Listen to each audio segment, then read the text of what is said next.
soir, c'est 19h. Alors, Monsieur Claude Dial. Présent. Madame Florence Tessier. Présente. Monsieur Pascal Oli, représenté par Monsieur Bernard Bourgogne. Madame Jolivet Nathalie. Présente. Monsieur Sébastien Arnaud. Il est en route. Madame Donchanin Caroline. Présente. Monsieur Laurent Rousset. Présent. Madame Pauline Granger, représentée par moi-même. Monsieur Sébastien Lyonnais. Madame Laura Grimaud, représentée par Madame Moulin-Royan Elisabeth. Monsieur Clotaire Donga Kennedy. Madame Joël Gomez. Présente. Monsieur Bernard Rongy. Oui. Madame Marie Starra, représentée par Monsieur Claude Dial. Monsieur Marcel Paulet. Présent. Madame Elisabeth Moulin-Royan. Oui. Monsieur Christophe Devin. Oui. Madame Marie-Laure Lucie, représentée par Sébastien Arnaud. Monsieur Vernon Alexandre, présent. Monsieur Thierry Lepousse. Madame Stéphanie Cussonnet. Oui. Monsieur Michel Béal. Oui. Madame Maria Bonavent. Oui. Monsieur Yvon Valère. Présent. Madame Josiane Janissé, représentée par Madame Christelle Raspiller. Monsieur Patrice Perard. Oui. Madame Christelle Raspiller. Oui. Monsieur Maurice Champavert. Présent. Et Madame Béatrice Brevet. Présente. Merci. Compte rendu du conseil municipal du 17 mai 2021. Oui, s'il vous plaît, monsieur Bial, sur à propos de ce conseil, là, je voudrais revenir sur un point qu'on avait débattu dans ce conseil concernant le compromis de vente passé avec l'IDEF, le terrain de la commune. Là. Avant de passer au vote, ce jour-là, je viens de Janissé, vous avez questionné sur le fait de l'absence d'un point qui était dans l'environnement, dans la rubrique environnement, et un point qui contraignant pour le groupe IDEF, en fait. Hein, et qui avait été vu en groupe de travail. Ça concernait les surfaces destinées au stationnement qui devraient être principalement constituées de matériaux drainants. Vous aviez répondu à ce moment-là que c'était un oubli, non, c'était une erreur et que ça avait été corrigé dans le procès verbal. Donc bon, le vote a eu lieu, il m'a fait confiance et vous a écouté. Le surlendemain, de mon côté, j'ai questionné nos services pour avoir la synthèse corrigée de ce point qui manquait, hein, tel que vous l'aviez annoncé. Hein, et pour mettre en corrélation le vote et les documents, en fait, hein, tout simplement. Bon, après plusieurs 6 semaines d'attente et de relance, j'ai eu un document de votre part. Enfin bon, c'est un document, c'est plus un montage photo qu'un document officiel, quoi. Donc je ne comprends pas pourquoi, le mois de mai, vous nous donnez une synthèse sur laquelle il y a eu un oubli ou une erreur. Et puis quand on vous demande de nous la renvoyer corrigée, pour que ce soit en corrélation avec notre vote, on ne peut pas l'avoir, sachant que, puisqu'il n'y a pas de problème, quoi. C'est ça que je ne comprends pas, puisque vous dites qu'il n'y a pas de problème. Et c'est juste dans l'idée de mettre en face, de voir ce qu'on va voter, quoi. Voilà, tout simplement. Alors juste cette question, savoir qu'est-ce qui se passe, quoi. Pourquoi ça bloque? C'est quoi le problème? D'abord, c'est plus une affirmation qu'une question, mais c'est pas grave. Oui, c'est pas une question. Il me semble pas qu'il y avait une erreur, mais il y avait une synthèse. Et dans cette synthèse, les matériaux drainants n'étaient pas mentionnés. Mais comme plein d'autres choses n'étaient pas mentionnées dans la synthèse. Hein. Bon, après, vous pouvez tourner en rond dans tous les sens. L'ensemble de la promesse de vente contient bien l'ensemble des éléments sur lesquels on s'était engagé, dont ces éléments de matériaux drainants. Il y a une petite problématique dans le fait de nous transmettre, parce que vous demandez des documents, mais ces documents, si vous voulez, nous, il faut toujours qu'on s'appuie quand même sur des conseils de personnes éclairées. On est d'accord. Il se trouve que dans une promesse de vente, même signée, d'autres personnes que nous peuvent être mentionnées. Et c'est le cas dans la promesse de vente Lidl. Donc moi, je suis toujours en attente d'une réponse. Pour le dossier, je veux bien vous le donner, j'en ai rien à C'est pas ça que je demande, on est bien d'accord, hein, c'est pas ça que je demande. Alors vous demandez quoi? La synthèse que vous nous aviez donnée. Et la synthèse, je vous l'avais donnée, et ça, c'était pas mentionné dans la synthèse. Ouais, donc, Bah voilà, mais il y avait plein d'autres choses qui n'étaient pas mentionnées dans la synthèse. Ouais. On ne revenait pas dans la synthèse sur l'ensemble des points sur lesquels on était engagé avec l'ILE. C'était une synthèse. Donc il n'y avait pas d'erreur, c'était une synthèse. Si vous voulez, c'est un point important. Et donc sur ce point important, je vous confirme aujourd'hui, comme je vous l'ai déjà confirmé la dernière fois, qu'on a bien demandé des matériaux drainants pour les parties en stationnement. D'accord. Voilà, donc qu'est-ce que vous voulez que je fasse après? Ça, je de toute manière, si vous voulez, dans vos manières de faire, vous êtes toujours en train de mettre en cause, mais vous mettez en cause sur des choses qui n'ont aucun fondement. Donc c'est assez marrant parce que l'histoire, mais attendez, l'histoire vous répondra, ces documents ils vont être publics, donc vous posez des questions, je vous réponds, mais mes réponses vous les mettez chaque fois en doute. Donc en fait vous avez, je sais pas, vous pensez vraiment que j'ai une personnalité à vous dire des choses en public qui ne seraient pas exactes. Ah, pas du tout, je n'ai jamais dit ça. Je ne pense pas du tout que vous nous ayez. Alors je ne comprends pas le sens de je ce que vous dois racontez. juste avoir ce document, c'est tout. Mais quel document? Vous avez eu la synthèse. Okay. Donc ce qu'on vous a transféré, plus récemment, c'est pas un montage photo, parce que vos propos sont insultants. Faut être clair, hein? Sous des dehors polis, vous tenez des propos qui laisseraient penser, par exemple, qu'on aurait fait un montage photo. C'est pas un montage photo, c'est la partie extrait de l'acte de vente concernant le point que vous avez demandé. Puisque pour le moment, en attente de savoir si on peut vous transférer l'ensemble du document de vente, dans lesquels il y a des clauses, y compris inscrites de confidentialité, donc qui ne relèvent pas que de la mairie, mais aussi de la personne qui a signé en face de nous, et dans lequel il y a les noms et les mentions d'un certain nombre d'autres promesses de vente, si vous voyez ce que je veux dire, qui sont liées. En attendant de savoir tout ça, parce qu'on va vous le donner, moi je serais pour vous le donner hier, j'en ai rien à foutre de ce document, il n'y a rien de particulier dedans. On vous a donné un simple extrait de l'article de ce document, pas un montage photo. Parce que quand on dit montage photo, vous laissez imaginer encore d'autres choses. Vous êtes vraiment, par certains côtés, un peu malsain. C'est peut-être pas ce qu'on va faire, mais c'est un peu malsain ce qu'on fait. Je le dis, il y a un aspect un peu malsain dans la mise en cause de la parole du premier magistrat quand il affirme des faits en public. On affirme des faits en public et vous pensez que j'aurais la naïveté de vous affirmer des choses qui seraient inexactes. Enfin, c'est vraiment... alors vous focalisez sur des trucs, l'histoire des stationnements perméables. Ben, ils vont être perméables, c'est inscrit. Voilà. Qu'est-ce que vous voulez que je dise? On l'a mis à la fois parce que vous vous référez à la promesse de vente, mais j'espère que vous avez lu la modification du PLU, dans lequel c'est inscrit comme une exigence. Donc c'est inscrit aussi dans la modification du PLU. Vous voulez qu'on le marque où encore? Et après, la loi sur l'eau fait que de toute manière, ça sera demandé. Donc on inscrit 3 fois la loi. Je sais pourquoi. Vous avez des angoisses particulières sur cette affaire? C'est pas que j'ai des angoisses, non, mais par contre, il nous a été remonté que c'est connu de façon notoire, quoi. Lorsque des bâtiments sont construits sur des terrains non drainés, le voisinage après la construction, a des inondations qui sont liées à des orages forts, quoi. Je prends l'exemple tout simplement de la gendarmerie. Tout simplement. C'est exclusivement ce point là-dessus, hein, monsieur Vial, c'est tout. Après, vous me dites à moi directement, enfin on est en collectif là, que ce sera fait, ok, je prends pas argent comptant, ça sera fait. Non mais ça c'est un autre sujet que vous évoquez. Non, vous êtes vraiment dans la confusion mentale. On impose des règles. Et ces règles, entre autres, la loi sur l'eau, par exemple, elle impose, la loi sur l'eau, pas Claude Vial, pas la mairie d'Oreille, elle impose sur ce type d'opération que soit restitué à la sortie de ce terrain pas plus d'eau qu'à l'entrée. Et que cette quantité d'eau restituée puisse être absorbée par les réseaux existants. Ça, c'est la loi sur l'eau, c'est pas Claudiane, hein, donc c'est en gros ce qui va être imposé. Mais là, c'est pas aujourd'hui. Aujourd'hui, on donne des règles. Vous dites, après, il y aura peut-être des problèmes. Ben, c'est certain. Si jamais celui qui construit ne respecte pas la loi, il y aura des problèmes. Donc il va bien falloir que dans toutes ces autorisations, il nous explique comment il va respecter la loi et qu'au moment de la mise en œuvre, on vérifie qu'il respecte ce qu'il a dit. Et ça, c'est après. En attendant, on vous avait dit qu'on inscrivait perméable, on a inscrit perméable. Comme le reste de tout ce qu'on vous avait dit qu'on inscrivait.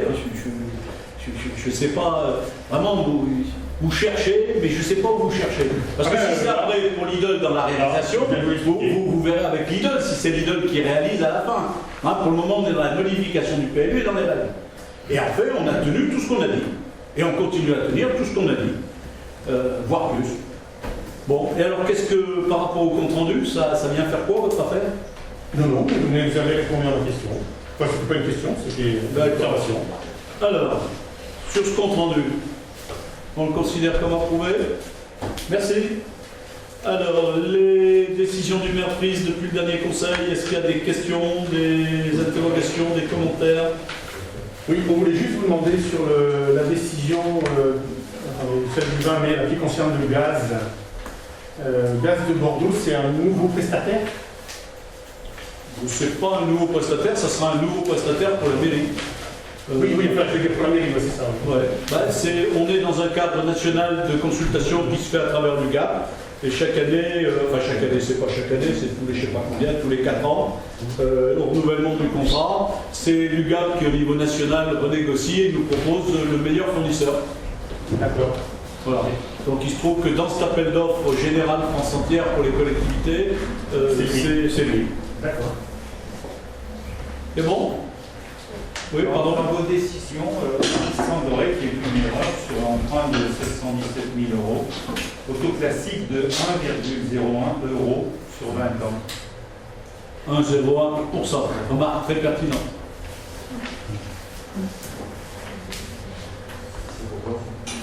Et ces 717 000 euros, c'était dans le but de financer le budget d'investissement, essentiellement le château, ça, non? Non, pas spécialement. C'est les emprunts qu'on a dit qu'on mettait en place cette année. Vous en aviez parlé le dernier conseil. Vous étiez pressé de signer cet emprunt.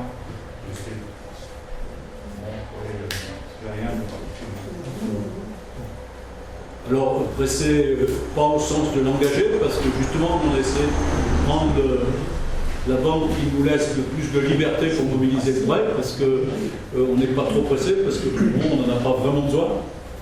Mais on a l'opportunité de le prendre à ce taux-là, donc on le prend. Et je crois qu'on a 12 mois, 18 mois. On a 18 mois pour le mobiliser. Hein, c'était l'intérêt de ce prêt-là par rapport à d'autres, à des taux équivalents, c'est qu'en fait, on pourra le mobiliser quand on en aura vraiment besoin. Je ne sais pas quand. Oui, allez-y.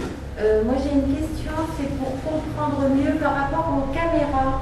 Elles sont installées depuis quand et elles n'étaient pas branchées jusqu'à présent? Puisque la dernière de vos décisions, c'est... Alors, depuis quand elles sont installées, je ne m'en souviens pas. Oui, ça fait un moment. Et on avait convenu avec le commerçant d'une convention, puisqu'en fait, pour brancher les caméras à cet endroit-là, la solution qu'on avait en termes d'alimentation, puisque les caméras, pour qu'elles soient alimentées, c'était de passer par lui, sinon il aurait fallu faire un abonnement et une ligne spécifique, ce qui aurait été compliqué.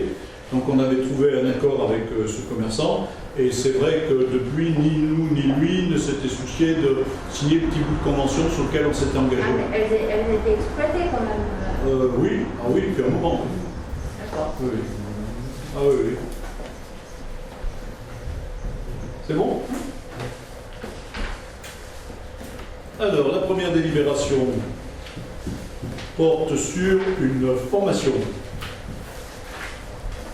Les agents ont droit à des formations, notre directeur aussi d'ailleurs. Ces formations, que ce soit la première ou la deuxième, ne sont pas dispensées par le CNRPD, mais on a pu les trouver sur un autre organisme. Donc on vous propose la première formation, qui est une formation en termes de contentieux administratif. Là-dessus, y a-t-il des questions? Oui, comment ça marche? C'est pris dans le budget formation, ce genre de choses, là, quand on vote le budget formation, ton programme, ou comment ça? C'est bien en plus? C'est sur le budget budgétaire que vous avez voté en début d'année en budget de fonctionnement. Oui, d'accord. Oui, tout à fait. C'est bon là-dessus? Y a-t-il des avis contraires? Des abstentions? Merci. une deuxième formation de même type, cette fois sur un module de perfectionnement sur le droit public. Même clause, même organisme d'ailleurs. Y a-t-il des avis contraires, des abstentions? Je vous remercie. Ensuite, une convention avec le pays de la Genevois.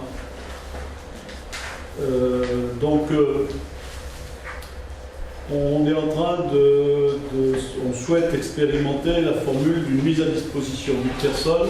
En matière d'urbanisme, l'instruction est faite par le pays, qui dispose donc de 6 ou 7 instructeurs affectés au territoire qui instruisent l'ensemble des communes de Loire-Semaine, des Marches du Blé et de la communauté des Suds. Voilà. Chaque instructeur est affecté à un secteur. Et donc ce qui reste aux municipalités à organiser, c'est ce qu'on peut appeler un secrétariat d'urbanisme. C'est-à-dire c'est toute la partie accueil des gens, toute la partie enregistrement des dossiers, toute la partie traitement après, transmission aux impôts, enfin voilà. Donc on a un certain nombre de démarches de secrétariat qui ne sont pas des démarches d'instruction, mais qui demandent pour autant des compétences. On va d'ailleurs, à partir du 1er janvier, offrir la possibilité de dématérialiser tous ces dépôts.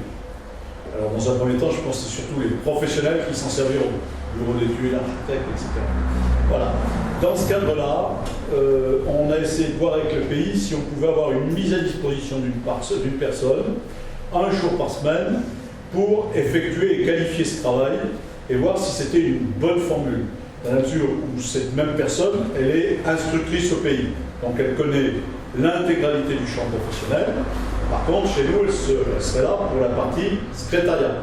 L'instruction étant faite dans le cadre du... Voilà.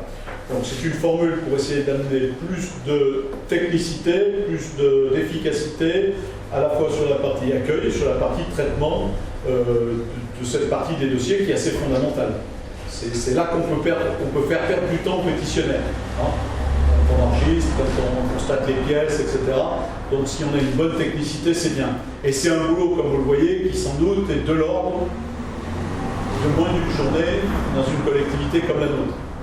Une journée si après on reçoit du public, parce qu'il peut y avoir des rendez-vous, mais sinon de moins d'une journée. Voilà. Donc, pour monter en qualité, on souhaite essayer ce mode, et s'il fonctionnait, on pourrait donc...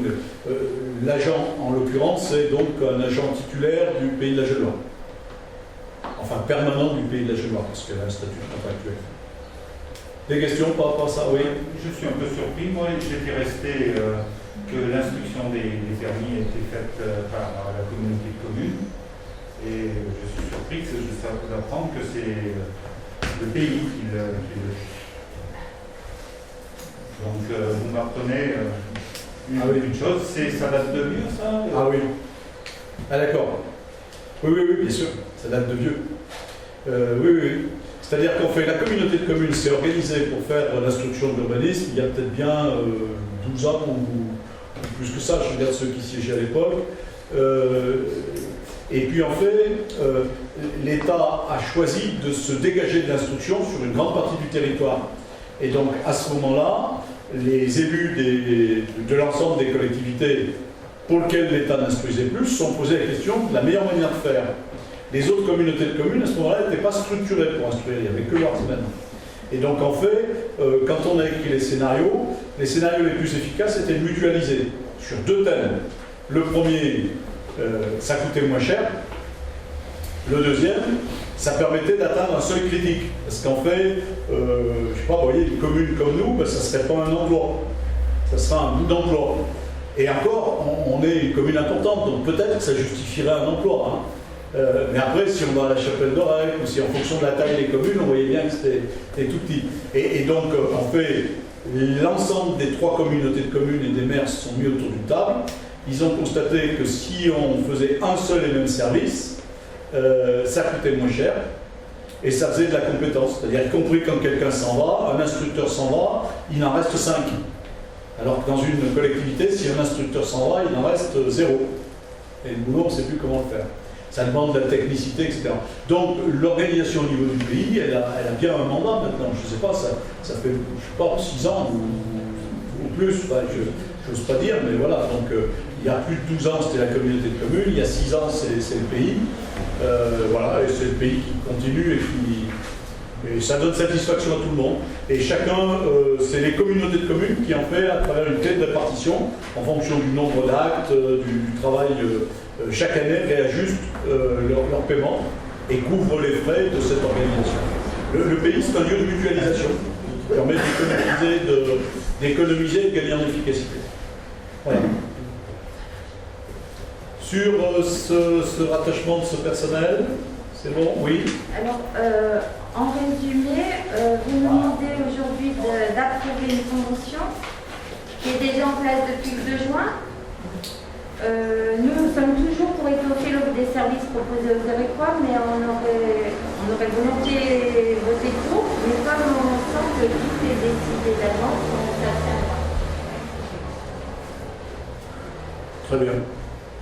Vous savez, la gestion, elle se fait à flux constant. Je vais vous dire 2 choses. Par exemple, vous avez réclamé pendant des semaines et des semaines la visite du château. On vient de la faire, vous êtes 3 sur 6.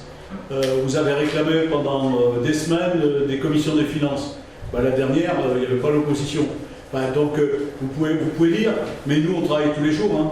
Et donc, quand il y a eu des lacunes au niveau du personnel, il a fallu pallier. Donc, on y a pallié par une personne qui est venue en remplacement. Et ça, c'est de l'autorité du maire. Et à partir du moment où on essaye d'installer ça dans la durée, parce que ça paraît satisfaisant, et ben ça se transforme en une convention qui prend une autre forme, que c'est une mise à disposition plus longue, et ça c'est de l'autorité du Conseil. Donc on vous soumet les affaires quand elles doivent arriver à votre niveau. Mais vous avez tout à fait le droit de vous exprimer. Et d'être absent quand vous demandez des visites, et de ne pas être là quand il y a des commissions. Hein, c'est votre problème. Allez, donc y a-t-il des avis contraires? Des abstentions?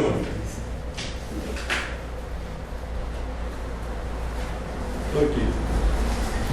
Ensuite, on rentre dans des contrats d'apprentissage ou des formations en alternance. Le premier de ces contrats d'apprentissage, c'est la suite du contrat de formation en alternance de Lola qui est à la communication.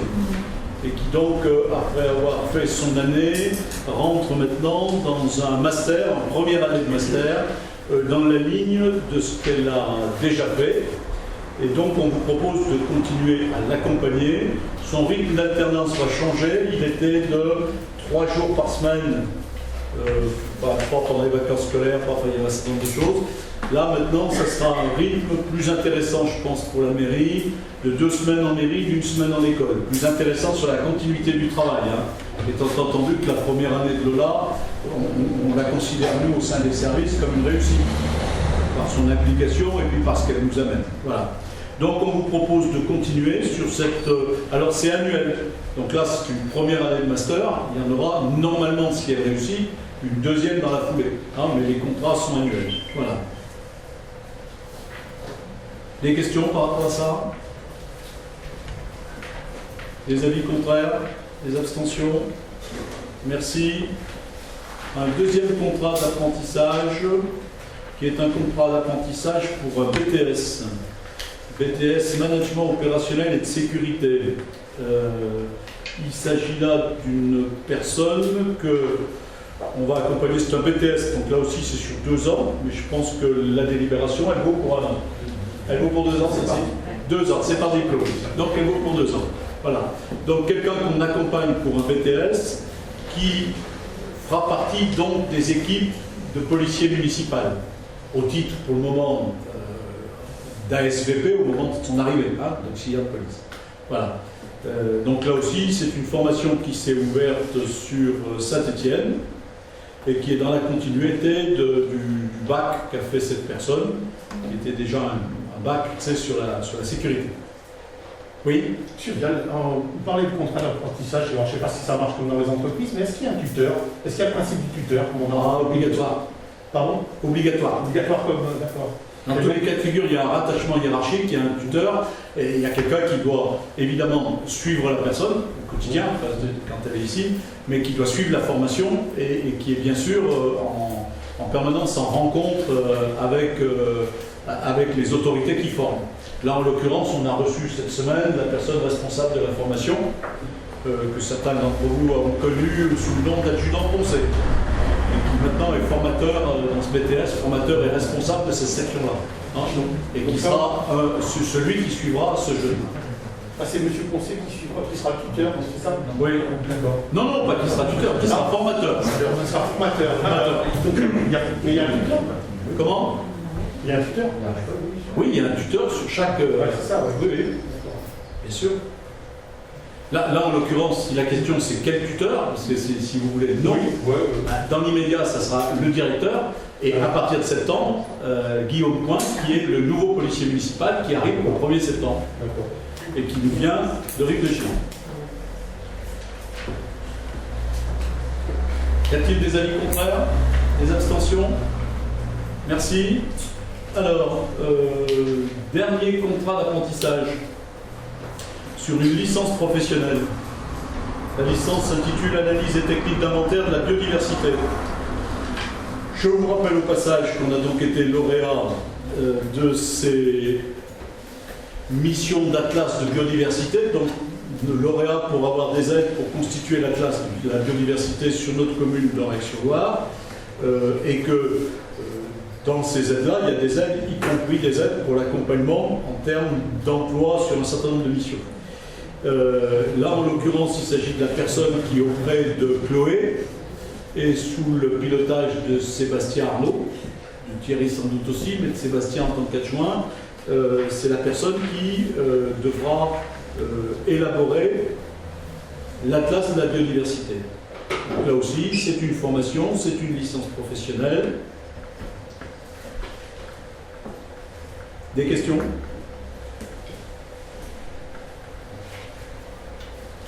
Des avis contraires? Des abstentions? Je vous remercie. Je vous signale pour les 2 derniers contrats d'apprentissage qu'il s'agit d'Oreco. Affaires financières. Je vais passer la parole à Pascal Horry, qui le ferait mieux que moi. Alors, je vous rappelle, on avait commencé à l'évoquer, à en débattre lors des conseils précédents. Donc, le premier sujet, c'est l'exonération sur la taxe foncière des propriétés bâties. Alors, on avait à Aurec une exonération de 2 ans de la taxe foncière sur la part communale. Quelqu'un qui arrivait à Aurec construisait, il était exonéré de la taxe foncière pour 2 ans et ce sera mieux. Et par contre, il payait en parallèle sa taxe d'habitation. Ok. À partir de maintenant, plus de taxe d'habitation. Donc, quelqu'un, dans le régime actuel, si nous ne changeons rien, à partir de l'année prochaine, quelqu'un qui arrive sur Aurec, il est exonéré de 2 ans de sa taxe d'habitation. C'est-à-dire de la part communale dont il était exonéré précédemment, et de la part départementale qui est regroupée avec la part communale. Voilà. Et la mairie d'Aurec n'a donc 0 ressources pour cette personne qui arrive. Voilà. Donc, je vous propose qu'on fasse usage des limitations de ce taux d'exonération de foncier pour arriver à une situation à peu près équivalente à la situation précédente. Il y a un texte qui encadre ce dispositif qui a été publié, et donc on peut exonérer de taxes foncières jusqu'à une limitation à 40%. Voilà. Donc je vous propose qu'on prenne ce taux de 40%. Ça veut donc dire que demain, celui qui aurait été exonéré de l'ensemble de sa taxe foncière et qui aurait payé l'intégralité de sa taxe d'habitation, il payera 40%, 60% de sa taxe foncière et il sera exonéré de 40%. Dans la pratique, je vous rappelle que les parts départementales et communales, la part départementale qu'on récupère est un peu plus importante que la part communale. Donc le ratio 40-60, ça ne sera pas très différent après. Il y a un petit gain pour la commune, peut-être de quelques pourcents. Je ne sais pas si j'ai été clair. Mais j'ai essayé. Là, quand vous parlez d'exonération, c'est pas quelqu'un qui arrive, c'est quelqu'un qui fait construire. Oui, tout à fait. Dans la majorité des cas, ils arrivent. Mais c'est vrai que vous pouvez avoir une extension, construire une chambre, etc. Oui. Par contre, il paye toujours son droit tout fait. Ah, il paye toujours l'intégralité des taxes d'aménagement, de la PFAC s'il a un raccordement à l'assainissement, etc. Comme avant. Okay. Comme avant. Si vous voulez, là, on rétablit. Enfin, en clair, on aurait eu une perte sèche assez importante de la commune si on n'avait pas modifié le système, puisqu'il se serait retrouvé exonéré, y compris sur des parts où il n'était pas exonéré avant. Okay. C'est neutre, mais favorable à la commune. Je le redis, pas tout à fait neutre. D'autres questions? Des avis contraires? Des abstentions? Merci. Alors, on fait une demande de subvention. On reprend pour cette année la manifestation de la teinturerie qu'on avait fait il y a maintenant un peu plus de 2 ans, non 2 ans, et qui a été flinguée par le Covid. On essaye sur le futur mois de septembre, on essaye, avec toute la prudence qui s'impose, face aux informations qui tombent petit à petit, de se dire que le mois de septembre pourrait être un mois de reprise de la vie associative sur Auray. Alors les associations envisagent le forum des associations, pourrait y avoir la foire bio, les enfants avant tout ont relocalisé leur manifestation l'autre week-end après de septembre. Le week-end après, il y aurait et la teinturerie et, comme toutes les années précédentes, la muco, la virale. Voilà, on essaye de se remettre là-dessus. Pour cette année, on prend en main financièrement l'organisation de la manifestation de la teinturerie, considérant que ce soit Gala. La manifestation de la teinturerie il y a 2 ans, elle avait été financée d'un côté par la mairie, de l'autre côté par Gala et de l'autre côté par la MJC. Voilà. Là, pour cette fois, on entend, si on délibère aujourd'hui, en prendre l'intégralité de la charge. Et les demandes de subvention qui vont avec, bien sûr. Voilà. Ce n'est pas le moment de solliciter, vous l'imaginez, la MJC en disant il y a une animation, il y a un petit risque financier, est-ce que vous êtes prêts à prendre un risque financier? Je crois que pour moi, ils sont surtout prêts à essayer de redémarrer dans les meilleures conditions possibles. Voilà. Donc on a fait un plan de financement qui, contrairement à il y a 2 ans, prend en compte l'intégralité des animations et on sollicite la région, comme elle nous avait aidé il y a 2 ans, pour qu'elle nous aide sur cette manifestation. Voilà. Des questions par rapport à ça? Oui. Donc là, je vois qu'on a un budget de près de 17 000 € pour les artistes. Si par hasard, il y a le Covid, oui. Est-ce qu'on leur donne quand même l'argent parce qu'ils auront bloqué leur week-end, tout ça, ou alors c'est perdu? Est-ce qu'il y a une formation? Comment ça marche? Je ne souhaite pas avoir le Covid, mais bon. Alors, les organisateurs donc se sont mis autour d'une table, les assos. Bon, puisque nous on a un support, mais voilà. Donc ils ont essayé de concevoir cette fois l'organisation de telle manière qu'il n'y ait pas, par exemple, un grand spectacle avec 1000 personnes. Ils ont privilégié plutôt du spectacle de rue, des petits groupes, des choses qui peuvent être plus en plein air, pareil pour les artistes qui viennent pour peindre, ils peuvent être en divers endroits. Donc, ils ont tout fait pour mettre au point une organisation un peu résistante au Covid. Sauf si vraiment on n'a plus le droit de circuler. Voilà. Donc on peut imaginer que la manifestation se tienne même en mode dégradé. Bon, voilà. Après, il est bien évident que si elle ne se tient pas, eh ben, il y a fort à parier qu'il faudra reporter les dates. On ne va pas payer les gens pour rien, mais on peut garder la date et puis leur dire vous referez concert ou vous referez votre peinture dès qu'on pourra. On est un peu suspendu comme tout le monde. Hein, c'est précaire et voilà. Oui. Cette somme de 27 000 €, elle va être prise où dans le budget? Alors, il y a une partie des artistes qui doivent pouvoir être payés sur de l'investissement. Je vous rappelle qu'on avait inscrit une somme en investissement de mémoire, on avait dû inscrire 20 000. Donc par exemple, les œuvres qui laissent trace, pour être clair, s'il y a un artiste qui peint, ça doit pouvoir passer en investissement. C'est donc, je dirais que c'est la meilleure formule, la formule la plus en deux. Le reste sera pris sur fêtes et cérémonies, sur les budgets actuels.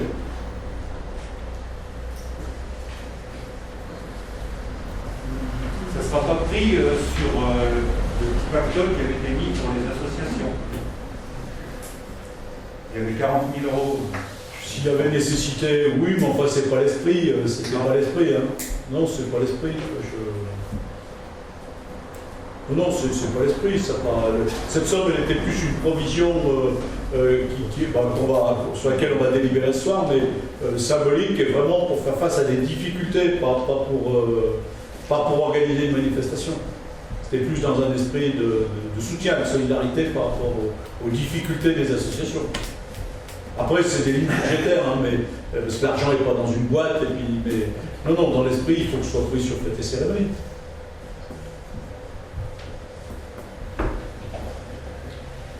C'est bon? Est-ce que vous avez d'autres questions?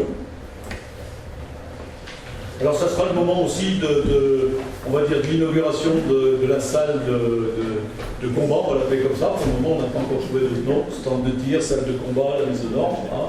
Donc, ce week-end servira aussi de support pour faire des démonstrations, des animations dans ce sens-là. Il n'y aura pas que des animations d'artistes, il y aura aussi des animations sportives. On essaiera de retrouver l'esprit intergénérationnel qu'on avait eu il y a 2 ans.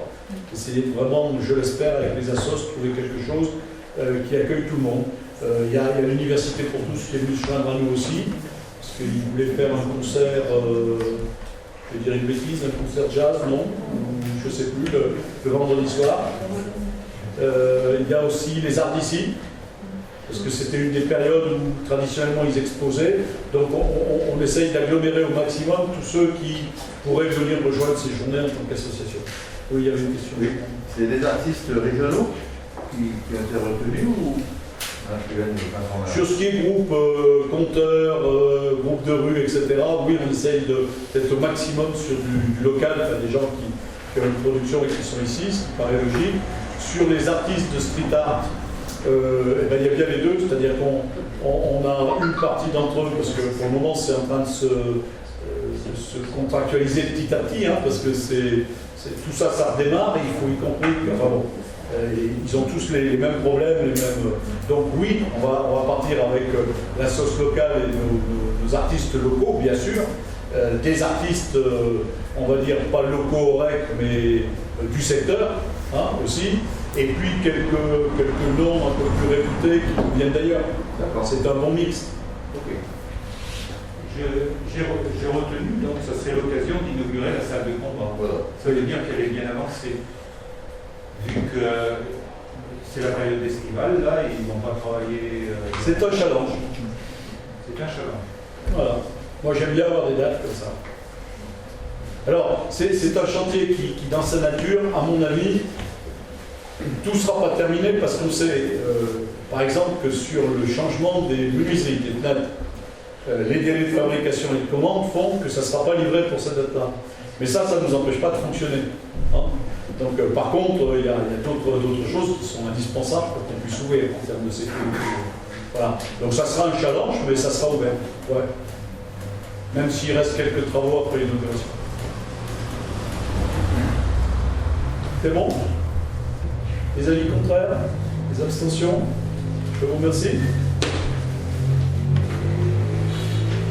Alors, des admissions en non-valeur. 9 460 €. Je vous rappelle qu'on a budgété 11 300.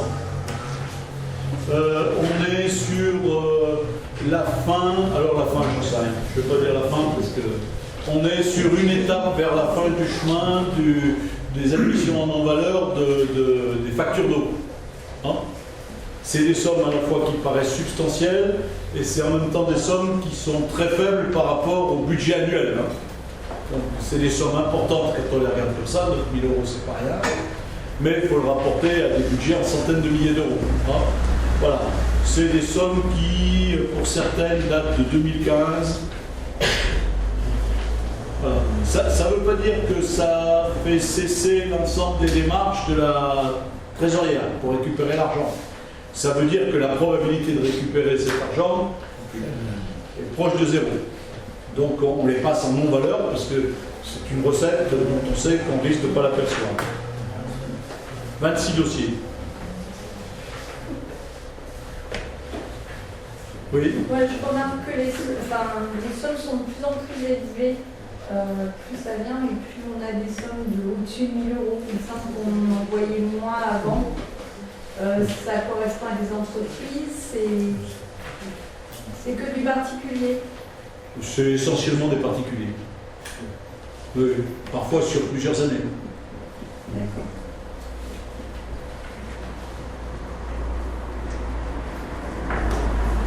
Oui, c'est le reflet de situation sociale dégradée. Parce qu'il y a un travail de recouvrement, donc en général, ce qui peut être recouvré de manière simple, même s'il faut des délais, même si, etc. Hein, il y a aussi un certain nombre de factures qui sont payées, vous le savez, à travers le CCAS, donc qui ne sont pas mises en valeur non plus. Voilà.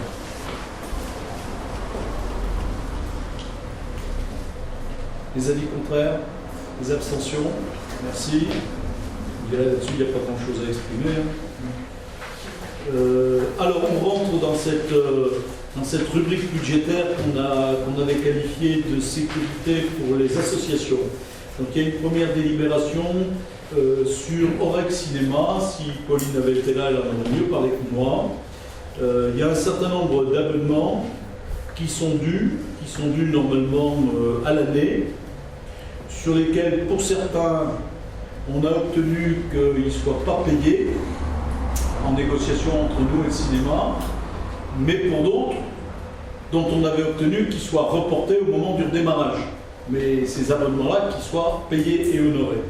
Là, en l'occurrence, il s'agit d'une facture d'abonnement d'un montant de 1108,55 €.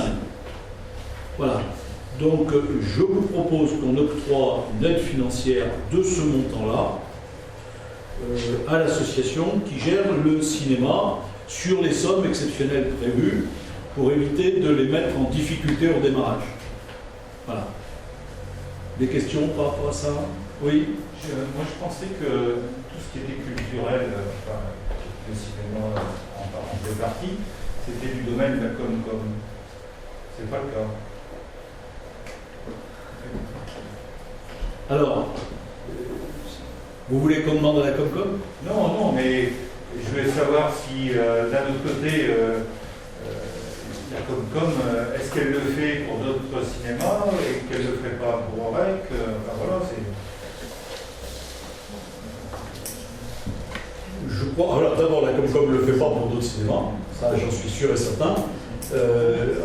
D'autres cinémas sur le territoire, il y a un cinéma associatif à Saint-Didier et un cinéma municipal à Saint-Jules. Voilà.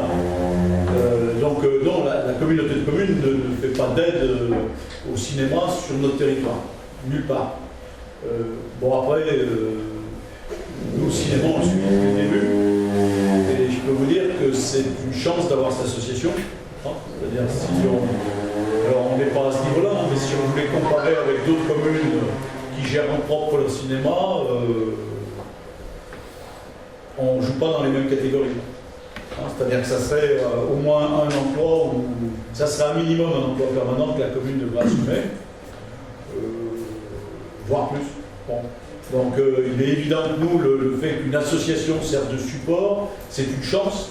C'est une chance pour tout le monde, parce que, y compris quand on regarde le prix des places, il est très bas par rapport ailleurs. Donc c'est une chance pour les gens qui y vont, et puis c'est une chance pour nous, mairie, toutes ces gestions associatives, on est collectivement gagnants. Bon. Donc après, moi je vous propose de les aider. Là, c'est toujours le même principe. Quand on perd la compétence, on est censé ne plus pouvoir donner d'argent sur la compétence.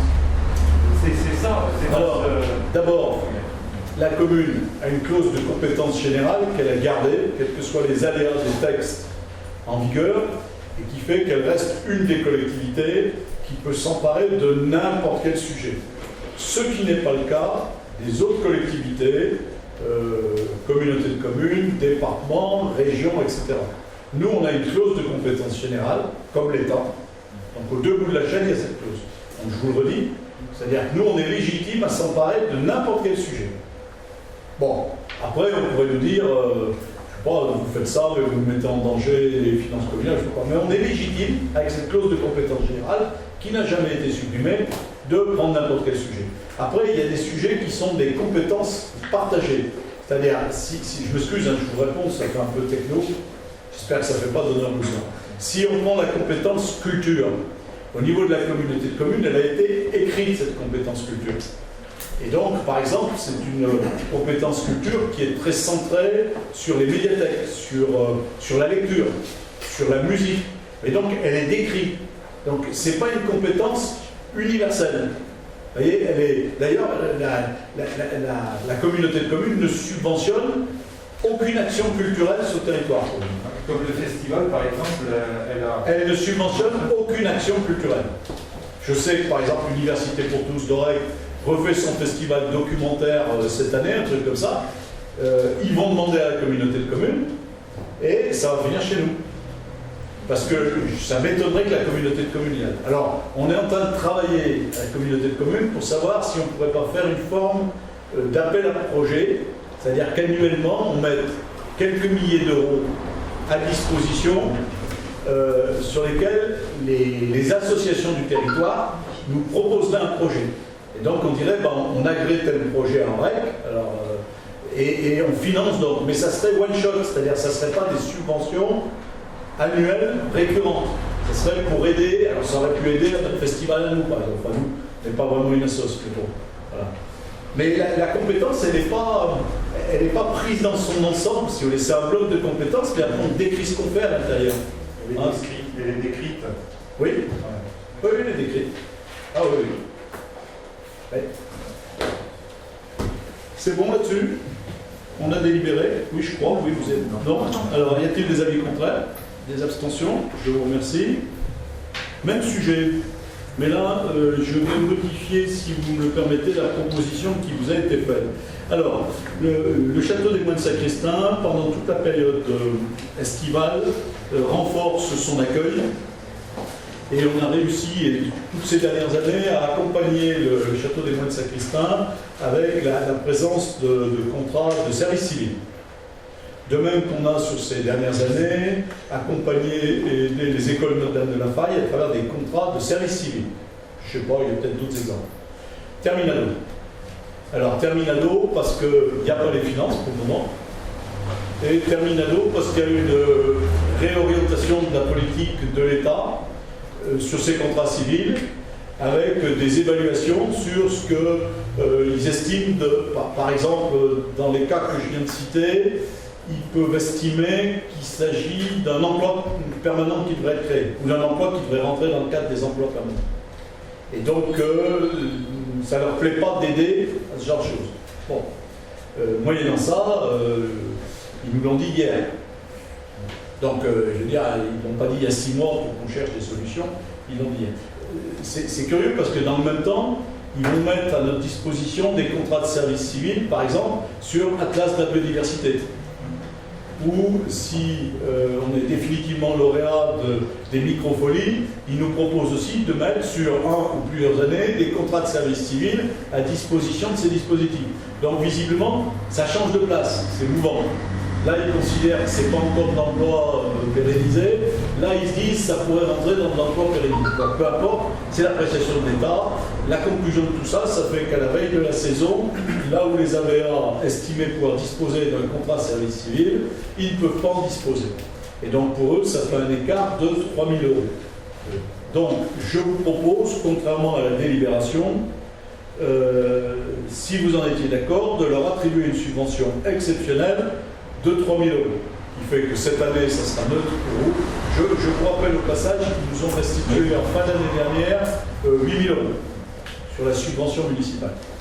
Hein, parce qu'ils n'en avaient pas besoin et qu'ils avaient joué la transparence et ils avaient demandé leurs besoins exacts. Hein. Mais dans leurs besoins exacts, il y avait ce contrat de service civil. Voilà.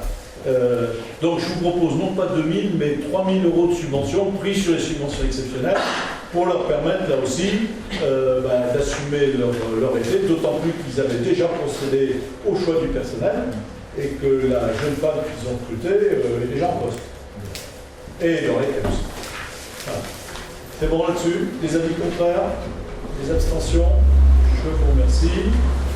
Alors, un échange de terrain. On a un bout de plan, on est à Ouias. Ah ouais, ça marche moins bien. Mais là, sur la télé, ça marche mieux avec les couleurs. 2 petites parcelles. On a intégré dans les propriétés communales la parcelle F1478 qui est dans le domaine privé de la commune. Le promoteur qui a réalisé le lotissement à l'entrée d'Ouias dispose lui d'une parcelle F1448 qui est vers la petite place, en face de la maison pour tous. L'une des parcelles, celle que possède le promoteur, fait 180 mètres, l'autre parcelle fait 164 mètres. Je vous propose que nous procédions à l'échange des 2 parcelles. L'intérêt pour le promoteur, c'est que ça reconstitue un tellement, parce qu'il a quelques propriétés autour, et qui donc il doit pouvoir finaliser plus correctement sans doute un dernier lot. L'intérêt pour nous, c'est que cette parcelle enclavée ne nous sert strictement à rien et que la parcelle qu'on récupère, elle est bien sur le domaine public et elle permet d'agrandir l'espace public. Voilà. Donc c'est neutre et c'est pour chacun d'entre nous une meilleure affaire. Les avis contraires? Les abstentions? Je vous remercie. Alors, dans les acquisitions régulières, que fait la commune et que nous continuons à faire?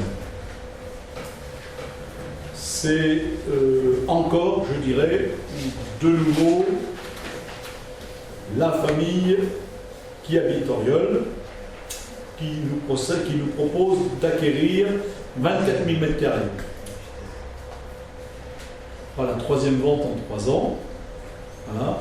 Ces 24 000 m², tels que vous pouvez les voir sur la carte, c'est essentiellement des bouts de zones boisées, sans intérêt pour l'agriculteur local, et qui continuent à constituer un tellement avec ce qu'on a pu acheter d'ores et déjà dans les gorges de semaine, etc. Zone qui sera une zone dont on peut penser dans les années à venir qu'elle sera totalement protégée. C'est un de ces espaces précieux. On nous parle régulièrement de terrains qu'on serait en train d'artificialiser et on ne nous parle jamais des dizaines d'hectares qu'on est en train d'acheter, de sauvegarder et de préserver dans la nature. Oui. Au sujet des propriétés qu'on achète, c'est très bien. Il y a quelques constats impliquants. On avait parlé de pistes forestières et on n'entend plus parler de pistes forestières. Et ainsi pour les pistes aussi incendies. Et on n'en entend plus parler, alors pour savoir si ça a progressé, si c'est tombé à l'eau. Ça progresse de mois en mois. C'est un gros travail, on a rencontré les gens qui doivent le faire avec nous. Moi je pense que c'est un bon objectif 2022 de commencer. Je regarde Sébastien parce que c'est juste l'épaisseur du boulot. Alors, si vous voulez, pour commencer ce travail, il faut être capable de faire des réunions avec les propriétaires, les riverains. Voilà. Et donc, en période de Covid, la méthode ne collait pas du tout. C'est-à-dire, elle s'est fait, il faut se rencontrer autour d'une table, sinon ça devient vite dramatique. Parce que pour tracer ou retracer ces chemins, ces pistes, il faut chaque fois le faire en concertation avec l'ensemble des personnes concernées. Voilà. Donc il y a tout un processus de rencontres, etc. Donc on va le relancer. Il y a eu une réunion de redémarrage. Alors ça passe par un accord de la DDT, mais il y a une commission une fois par an, de mémoire. Et je pense que la prochaine commission elle est dans quelques mois. Parce que si on commence avant, après on n'a plus les aides. Oui, c'est toujours ce truc, c'est du boulot. Est-ce qu'il y a déjà un tracé qui a été plus ou moins élaboré? Non. Ça se fait au fur et à mesure des chemins? Ah non, ça se fera pas au fur et à mesure, mais il n'y a pas un tracé qui a été élaboré. Parce qu'il y a une hiérarchie des chemins qui est établie, ils cherchent des zones qui sont des zones d'accès pour les grumiers, où là il faut plus de terrain. Ils analysent chaque chemin, puisqu'il y a des chemins qui peuvent rentrer dans ces catégories et d'autres pas. Donc ils ont fait, déjà il y avait un travail qui avait fait, ce travail continue d'exister, mais il est entièrement à reprendre avec les riverains. Et puis à un moment donné, il y a un débat avec la DDT qui dit je suis d'accord ou pas. Non, voilà. Parce que la démarche, elle n'est pas faite pour faire des chemins de randonnée. Elle est bien dans un but de protection incendie et d'exploitation des zones qui peuvent être exploitées. Donc voilà. Non, le travail reste à faire. Mais oui, il n'est pas enterré du tout. Voilà, donc sur cette acquisition. Juste une question, M. Vial, le fait d'acquérir ces terrains supplémentaires, ces parcelles supplémentaires, on devient la première propriétaire terrienne maintenant. Oui, parce que vous l'aviez déjà évoqué, il me semble. Oui. Oui, on doit être le premier. Voilà, si on compte tout. Si on ne comptait pas les bâtiments publics, on serait peut-être encore le deuxième. Si vous ne comptez pas par exemple la mairie. Voilà. Ça enlèverait quelques hectares, mais pas beaucoup. Mais oui, les habitants d'Aurec sont les premiers propriétaires fonciers sur Aurec. Et de biens comme ça qui ont peu de valeur, mais d'énormément de maisons ou de terrains qui ont de la valeur. Maison Nicolas, une partie de l'îlot vers la maison médicale, il y en a partout. Voilà. Cette politique-là, elle servira à ceux qui en auront besoin dans les années à venir. Est-ce que ça serait possible d'avoir à peu près un dessiné de la commune avec les parcelles qui nous appartiennent? Ça peut être consulté en mairie sans aucun problème sur le cadastre.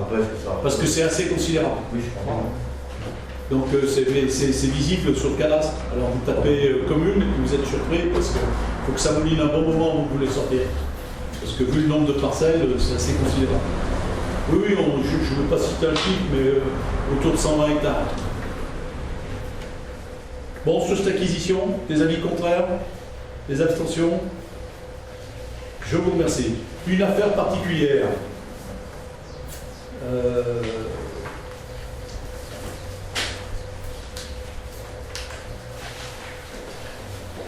On a reçu une déclaration d'intention d'aliéner sur le tènement en jaune or. Alors, ce tènement, il est entre l'impasse Loufarou et l'arrière d'Eden. On pourrait le qualifier d'ancien établissement PVS. Comme ça permettrait peut-être chacun de le situer.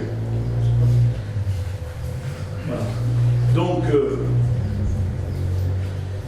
cette déclaration d'intention d'aliéner, elle est lancée dans une procédure particulière qui est une procédure d'adjudication. Liée, semble-t-il, à une sortie d'indivision. Voilà.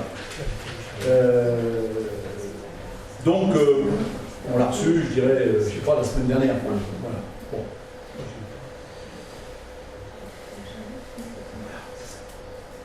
Donc, vu l'histoire chargée, non pas de la propriété mais de la famille, on peut se demander ce qu'on va foutre là-dedans. Bon. Alors, on est dans un cœur d'îlot. Donc, j'essaye de vous dire, moi, où j'en suis aujourd'hui dans ma tête, en ayant su ça il y a 8 jours. On n'a pas eu le temps de discuter avec personne.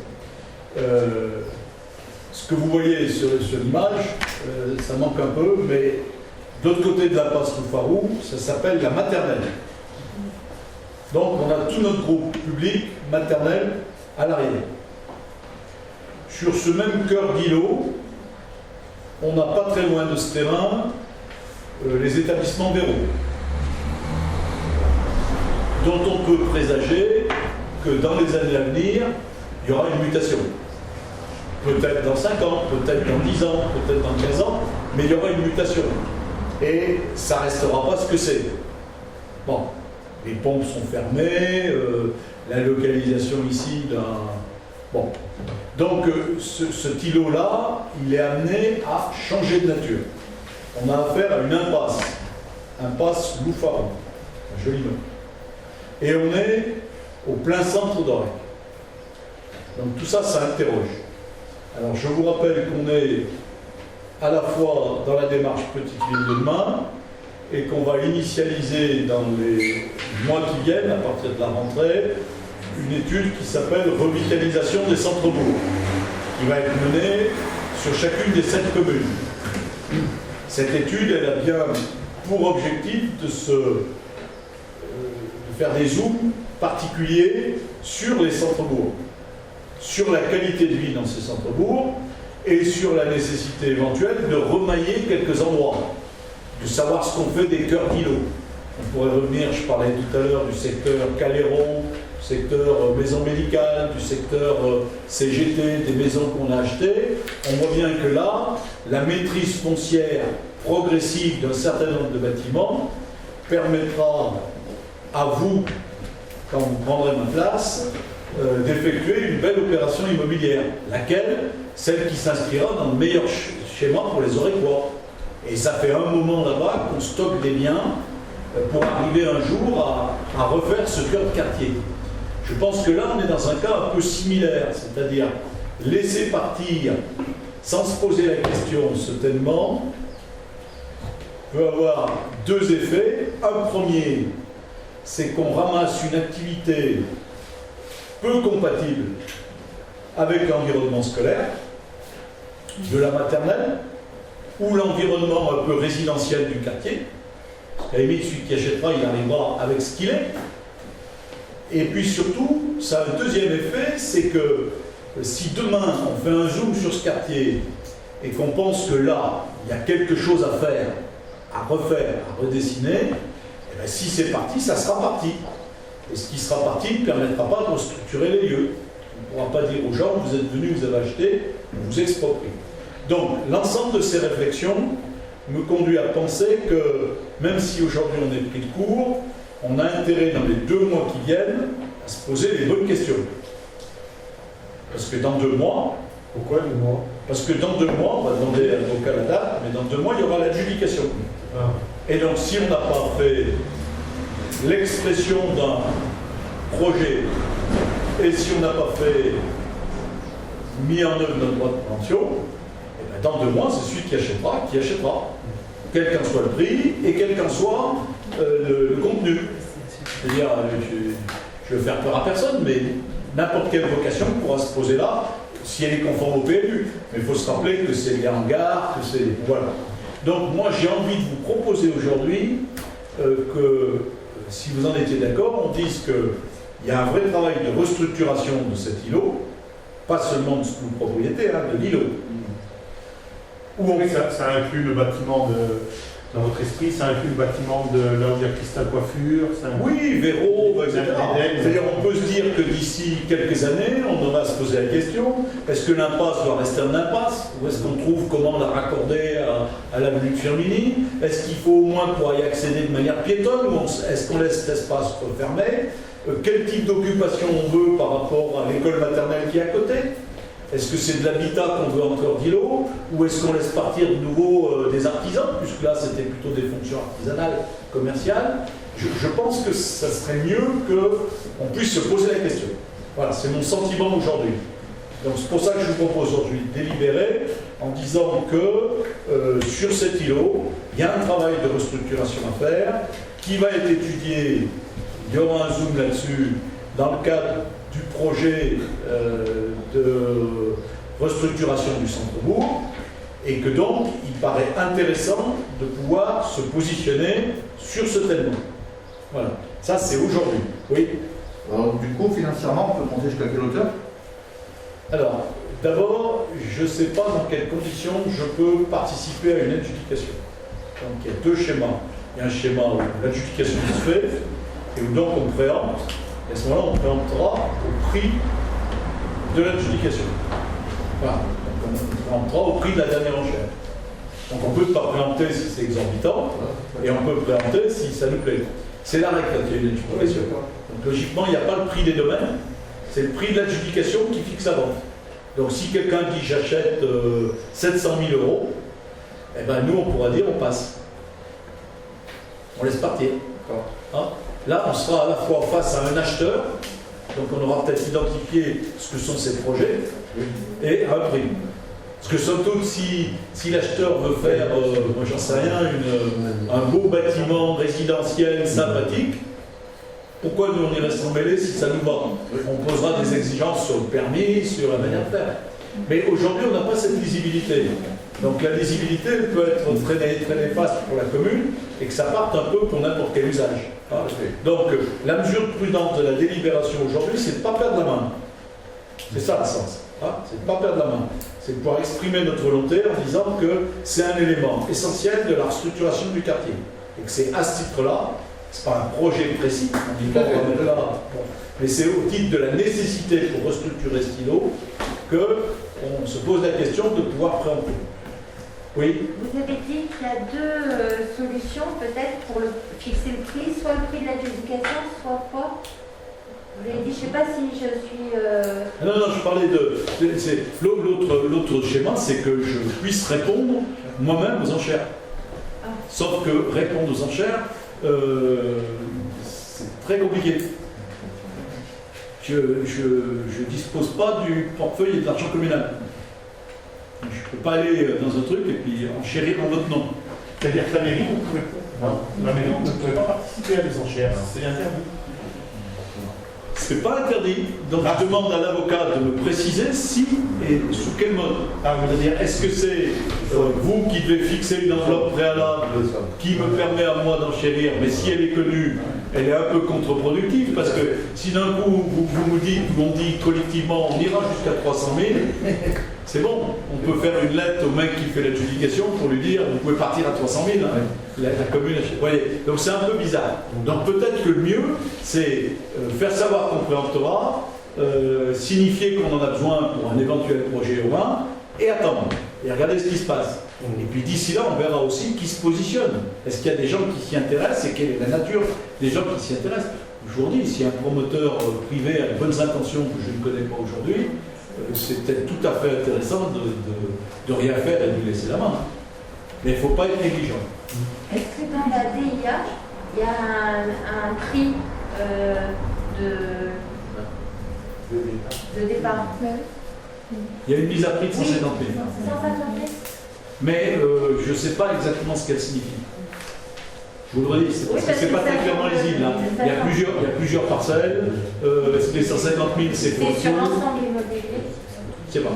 Et une autre question, la parcelle qui jouxte là, la 263, on dirait que c'est les anciens, enfin je sais pas, ça appartient pas à M. Pével.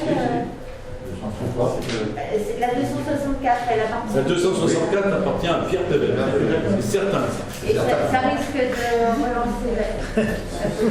Vous pensez? J'y avais pas pensé. Non mais on pourrait...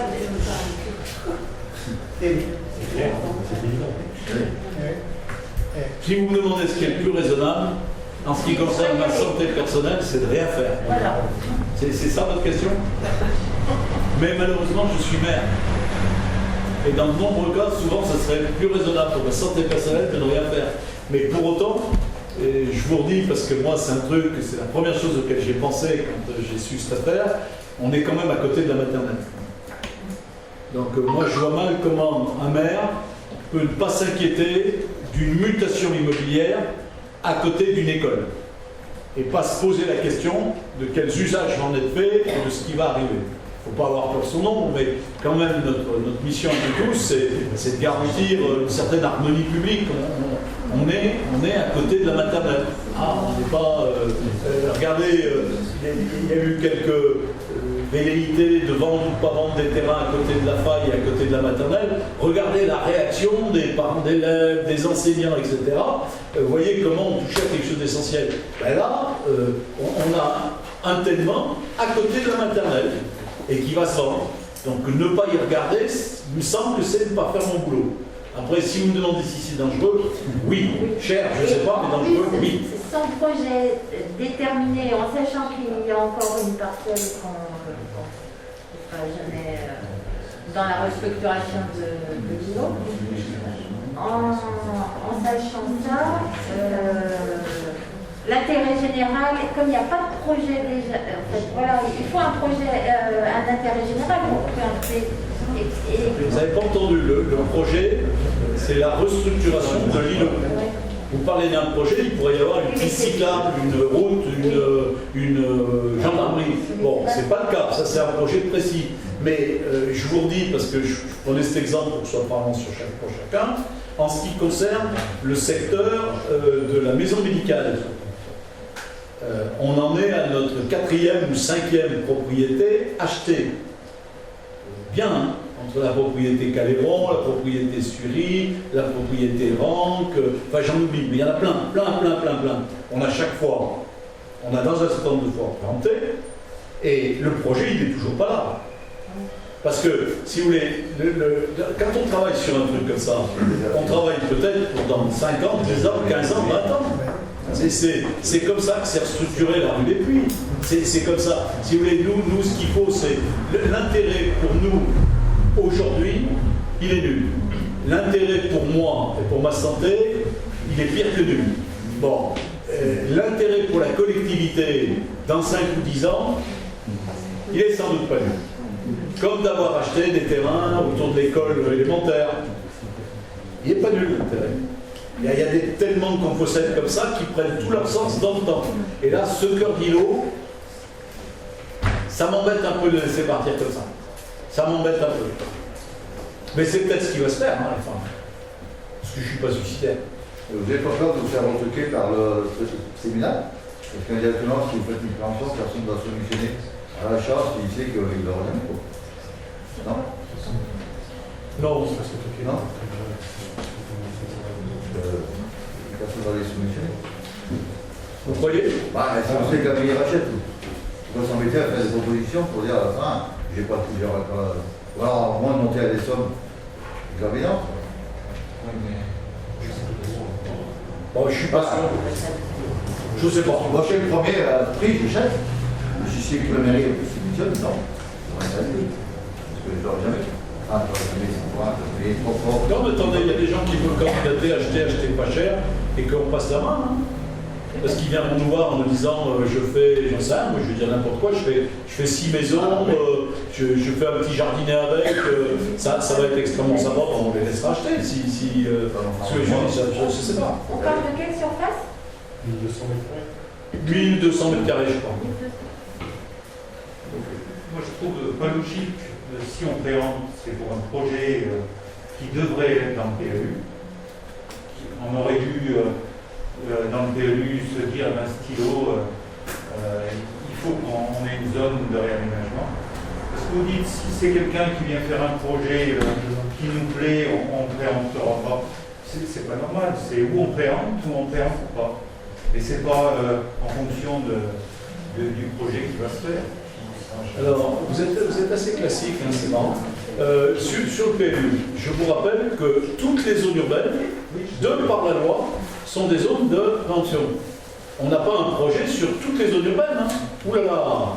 Mais par contre, toutes les zones urbaines, toutes les zones U, on a le droit de préemption. Après, au moment de ce droit de préemption, on a le droit de s'exprimer.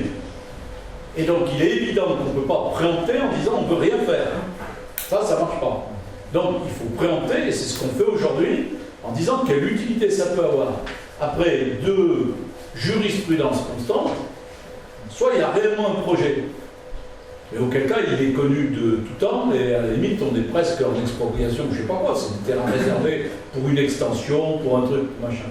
Bon, soit de jurisprudence constante, ce qui est jugé, c'est dans ce qu'on appelle projet, c'est l'idée. On ne demande pas forcément d'avoir le bâtiment, on demande d'avoir l'utilité. Alors il est évident que si on préempte parce qu'on dit qu'il va y avoir une route à passer, bah, les mecs ils vont nous dire montrez-nous votre route. Ça c'est autre chose. Mais sur des restructurations d'îlots sur un centre-ville, on va faire une étude pour essayer de réanalyser tout le centre historique.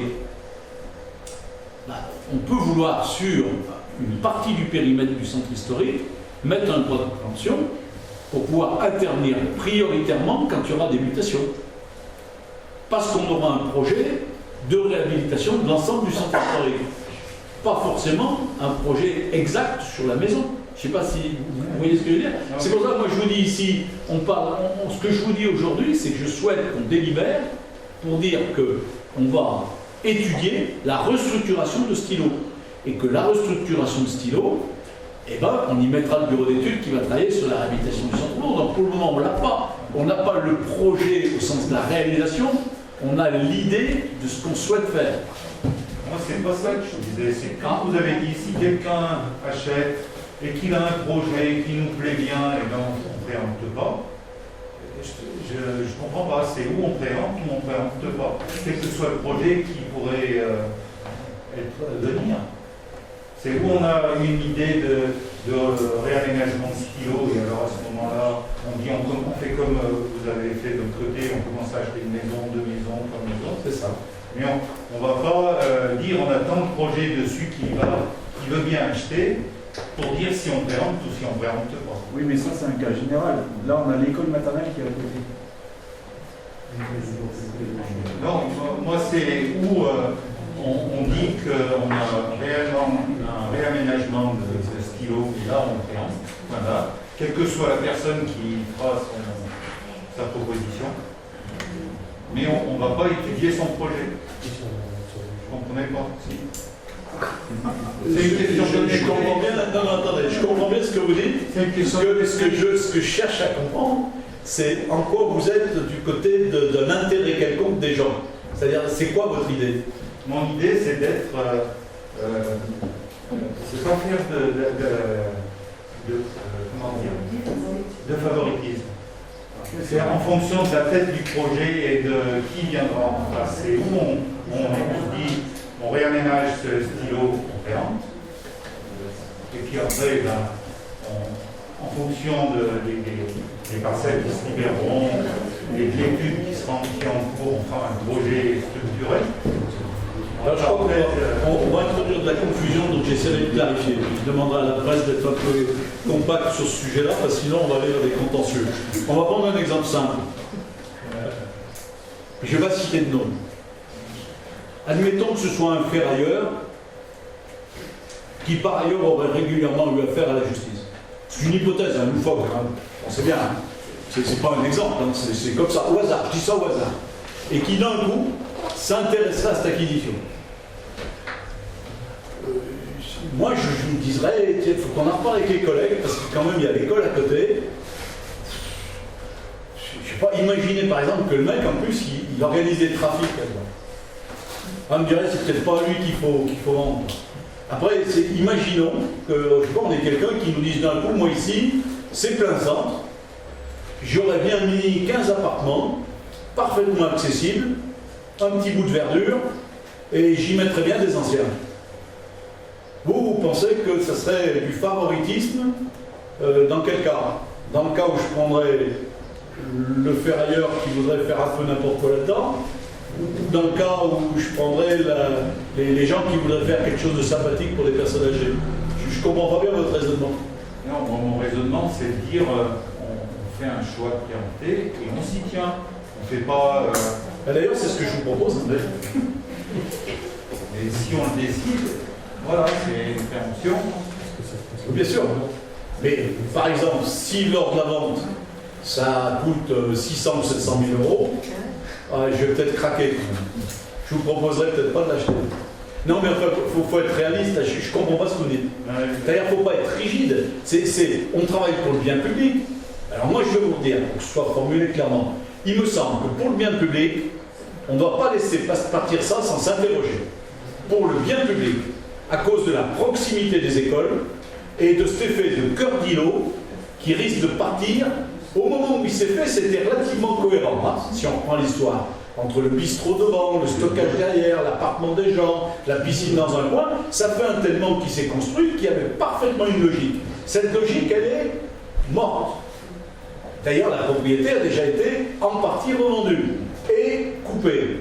Voilà. Et dans ce quartier, on voit bien qu'il y a des anachronismes, je vous le redis, dont un garage qui stocke des voitures dans tous les sens, qui est bon, voilà. Donc, je souhaite aucun mal à personne, mais au moment où tout ça mute, il me semble qu'il faut se poser la question de l'intérêt public. et que la proximité des écoles, la proximité de l'avenue de Firminy fait que c'est peut-être pas sauf qu'on s'y intéresse. Après, est-ce qu'on ira jusqu'au bout? Ben, vous, oui, moi je ne sais pas encore. Voilà, je ne sais pas encore. Mais je dois vous le proposer aujourd'hui. Est-ce que c'est clair? C'est pas facile, hein, quand on connaît les personnalités en plus à qui il s'agit d'acheter, je crois qu'on a fait le tour. Enfin, non pas Sylviane, parce qu'en l'occurrence, Sylviane Pevel, qui est une des propriétaires, j'ai pour moi beaucoup d'amitié, de respect, et on s'entend très bien. Hein, donc il n'y a pas de souci de ce côté-là. Une personne tout à fait recommandable. Ça vous va? C'est clair? Y a-t-il des avis contraires? Des abstentions? Merci. Alors, ça c'était pas l'heure du jour, c'est l'info. Pas de question. Alors, dans les points divers, si vous me permettez, petite info sur terrain de foot. On a fait 2 commissions d'appel d'offres.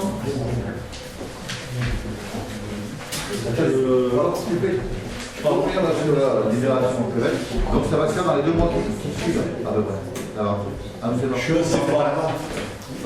Je ne sais pas, parce que il semblerait que je ne sais pas d'où part le délai. D'accord. Si vous voulez, l'avocat a fait une DIA classique, comme s'il allait vendre un bien. DIA, ça veut dire quoi? Déclaration d'intention d'aliéner. Classique. Donc quand c'est une DIA classique, vous vendez votre bien, vous faites la déclaration à la mairie, on a 2 mois pour répondre. Si on n'a pas répondu dans les 2 mois, ça veut dire que c'est libre de vente. Là, en l'occurrence, il me semble que ça ne colle pas. Parce qu'il a fait une DIA classique, mais c'est une vente par adjudication. Donc je ne sais pas si le délai démarre après l'adjudication ou s'il démarre aujourd'hui. Et l'avocat, je ne sais pas s'il le sait lui, mais c'est pour ça que j'agis aujourd'hui, je dirais prématurément. J'aurais préféré avoir le temps de réfléchir un mois ou 2. Mais j'agis pour ne pas faire perdre ses droits à sa commune. Qu'on ait agi tout de suite. Et je me réserve au niveau des éléments de réflexion qu'on aura, quelque part pas donner suite. Mais si j'agis pas aujourd'hui et qu'on est dans le cadre classique, on aura perdu. Voilà, on aura perdu nos droits. Donc j'essaye quand même de les exercer pour qu'on ne les perde pas. Hein, et on aura un temps de réflexion. L'été amènera peut-être d'autres points de vue sur cette affaire. Terrain de foot synthétique. Je vous le fais court. On est dans notre plan de financement. Voilà. Donc, on se retrouve avec... on a publié les bandes, donc on peut donner les chiffres. Oui? Oui? On peut donner les chiffres. L'appel d'offres. D'accord. On avait budgété pour les travaux une somme de l'ordre de 840 000 €. On est quelques dizaines de milliers d'euros en dessous des 840 000 € après une négociation avec les personnes qui nous ont fait des propositions. Alors je ne vous donne pas les chiffres précis, parce qu'après je ne sais pas si on est encore... si, on peut. Donc on est à 812 814,60 € hors taxe pour la partie de réalisation du terrain. C'est la partie chantier. Hein. Là-dedans, je vous rappelle, il y a 2 terrains synthétiques. Le terrain synthétique venant à la place du terrain en herbe et le terrain synthétique intermédiaire à la norme des U9, c'est-à-dire où pourront se jouer des matchs jusqu'aux catégories U9, qui se jouent sur des formats de demi-terrain. Voilà, donc ça fera 2 terrains synthétiques. Il y a là-dedans aussi, bien sûr, l'éclairage. Il y a sur les parties qu'on va appeler bandes de touche sur les côtés du terrain des surlargeurs qui pourront servir de pistes de gym, il ne faut pas dire de pistes d'athlétisme, c'est pas une piste d'athlétisme, mais de pistes de course ou de trucs pour les écoles. Hein, voilà. Donc on remplit nos objectifs. Alors, dans cette décision, du point de vue technique, les footeurs en parleraient mieux que moi.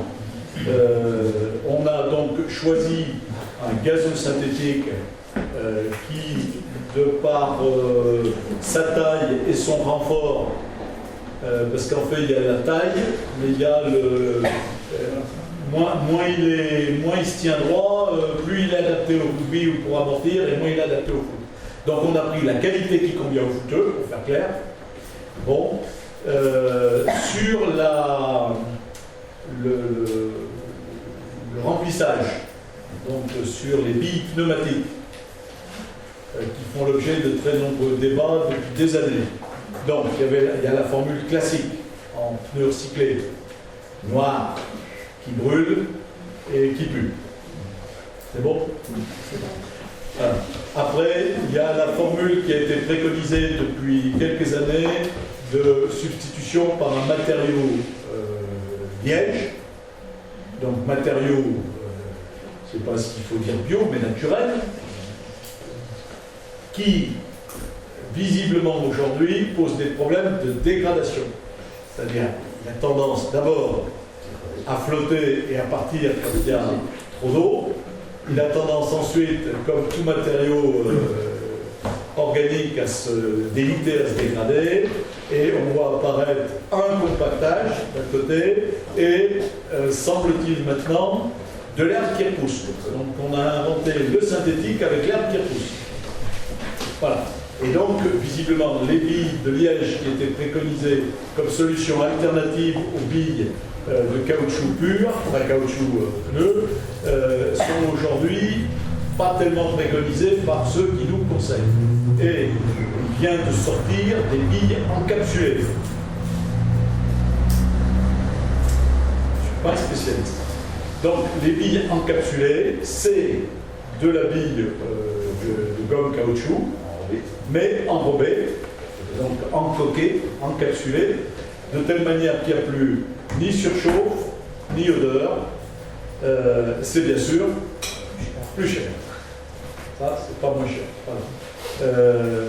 Et il y a une garantie, mais la garantie sur ces billes n'est pas identique à la garantie de durée de vie du terrain. Elle est inférieure. Ça ne veut pas dire que la durée de vie est inférieure, mais la garantie est inférieure. Voilà.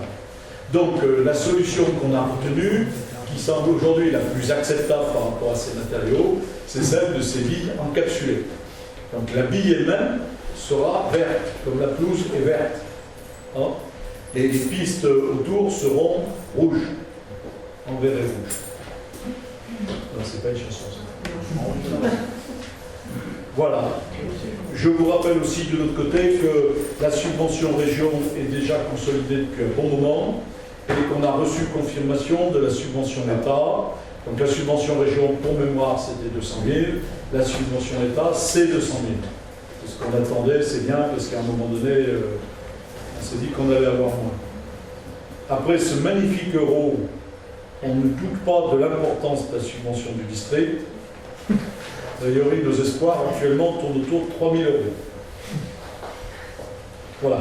Et le département venant de mettre son exécutif en place, dans les contractualisations à venir avec le département, c'est un des dossiers qu'on présentera en priorité.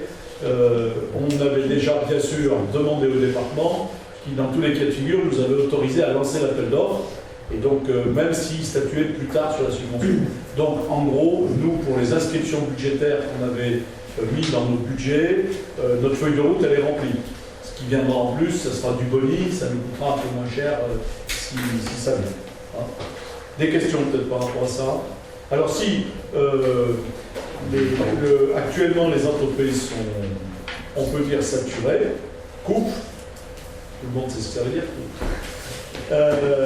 donc, dans la discussion qu'on a pu avoir avec eux, ils souhaitaient, et puis de toute manière, vu le moment de l'appel d'offres, parce que je pense que certains footeux pensaient qu'ils auraient le terrain à la rentrée. Donc ils l'auront à la rentrée. Ça dépend juste à quelle rentrée. Hein? Et donc il est bien évident qu'avec un appel d'offres, des résultats et une entreprise qu'il faut arrêter maintenant, tout le monde peut bien penser qu'on est dans l'impossibilité d'avoir le terrain en septembre-octobre. En plus, les entreprises sont saturées, et si on avait dû forcer le passage, ça nous aurait coûté cher, pour être clair. C'est-à-dire que là, du coup, il aurait fallu rajouter plusieurs dizaines de milliers d'euros si on avait voulu qu'ils exécutent plus vite. Et pas forcément pour un meilleur service. Ce que souhaitent les entreprises, c'est pouvoir attaquer plutôt en mars. Parce qu'elles nous disent, si on attaque en novembre, on risque, 1, d'avoir des conditions de terrassement désagréables, 2, d'avoir des conditions de mise en œuvre du revêtement désagréables. Et donc, d'avoir un terrain avec une durée de vie moindre, une qualité moindre, ou des frais supplémentaires sur le chantier, parce qu'une fois que ça sera lancé, si on est dans la boue, dans les trucs et machin, il faudra assumer. Donc, eux nous proposent d'attendre la fenêtre de tir qui soit bonne au niveau du temps, en nous garantissant les prix d'aujourd'hui. C'est-à-dire sans remouliner leurs prix. Ils garantissent les prix d'aujourd'hui, et ils souhaiteraient plutôt pouvoir attaquer, on va dire, en mars, et pouvoir livrer le terrain l'été prochain. Voilà. Donc, en fonction des circonstances, dans tous les cas de figure, on devrait pouvoir affirmer à notre club de foot qu'il peut prendre cette année comme une année de transition et bénéficier à partir de septembre 2022 d'une infrastructure sportive qui va permettre de grandir et d'embellir. Voilà. Dans les meilleures conditions possibles. Voilà. Donc il est évident après qu'il faudra assurer la saison de foot. Donc il n'y aura pas de problème jusqu'à janvier, février, etc. Il est bien évident pour la fin de saison, c'est avec plaisir que je les accompagnerai pour qu'on prenne les terrains, on demande les terrains dont on aura besoin au plus proche, que ce soit à Saint-Périol, à Pont-Salobon, si c'est dans la communauté de communes. Oui. On avait parlé de la commission par rapport à l'hélicoptère en phase des travaux. Est-ce que vous avez sollicité un endroit? Non. Pour le moment, on n'a pas travaillé là-dessus. D'accord. Au stockage des terres. Non, l'hélicoptère. Pendant la phase des travaux, où il va atterrir, quoi. Alors, il n'est pas question, ce qu'on va dire aujourd'hui de manière simple. Tout le monde sait sans doute que l'hélicoptère atterrisse au terrain de foot. Et tout le monde sait sûrement qu'on est une des communes où ils ont directement la météo, directement l'éclairage, directement la possibilité d'accéder au stade, et que c'est fait pour sauver des vies et pour leur permettre d'intervenir par tout temps. Et que ça leur évite d'avoir en permanence à se poser la question, quand il y a un événement avec un risque de mort d'une personne, de savoir s'il vaut mieux lancer un véhicule ou un hélicoptère. Ils savent sur oreille qu'ils peuvent lancer l'hélicoptère et qu'il pourra atterrir, ils voient les conditions avant de partir. Bon. Et donc ça, il n'est pas question qu'on le perde.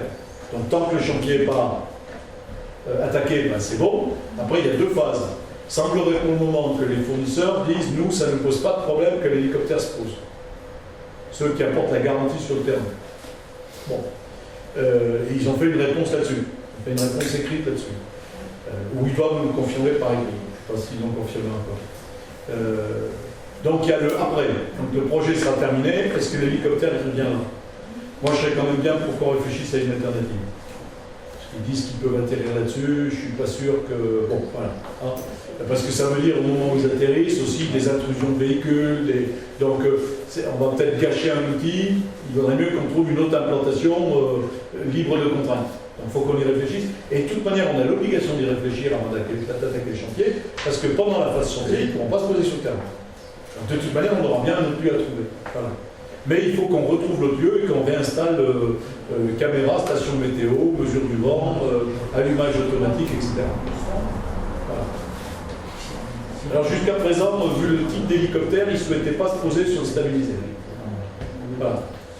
C'était une histoire d'absorption de sable et de poussière.